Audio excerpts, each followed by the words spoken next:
Tell you what, should we do the world of woke?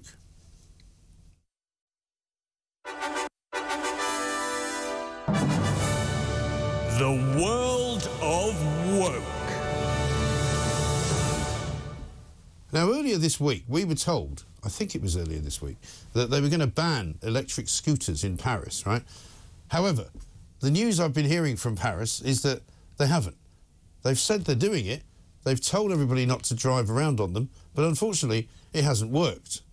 Here in London, of course, we've got people cycling around, traversing the city in all manner of strange and unusual, what can only be described as weird forms of transport. I saw a guy yesterday who was on a sort of a four-wheeler thing, which was powered by an electric motor, and he was cycling it.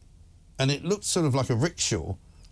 I don't know what it was, but it had four sort of small bicycle wheels, and it made a terrible racket as he was pedalling it down the road. And you can never see these things. If you're driving a car, you can't see them. And, of course, these are supposed to be the new form of delivery service, right? Like you see those people with those long bikes. I think they call them cargo bikes, right?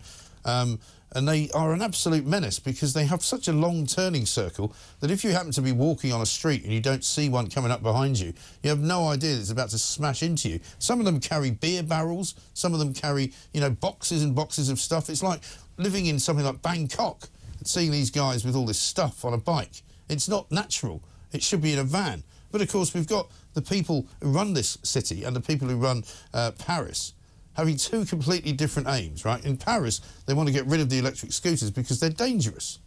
Unfortunately, people here want to use the electric scooters because they're dangerous. And the problem is, we'll never get rid of them. I've seen people on unicycles, electric unicycles. I saw a guy the other day in a bike lane on a skateboard wearing a crash helmet. I mean, it looked ridiculous. And I think we've got to actually get to a point, surely to heavens, where the electric bikes are treated differently to the real bikes. I call real bikes bikes that don't have an electric motor, by the way.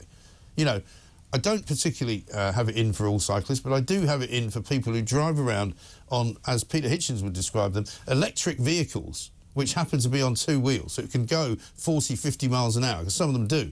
And some of them have got a guy delivering food on them.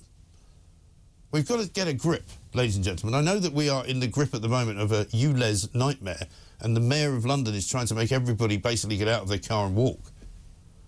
But if we don't fight back against this, all that you'll be able to have in most parts of London will be bikes, electric scooters, electric bikes, these weird rickshaws, tuk-tuks, whatever they are, and you won't be able to get a car down a street.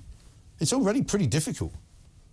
So I think the time has come for Paris to do it right, ban the e-scooters properly, and then we'll at least have some leverage, as they say in America, to get them banned here.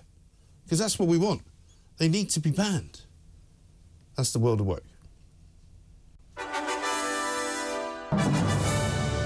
The world of woke.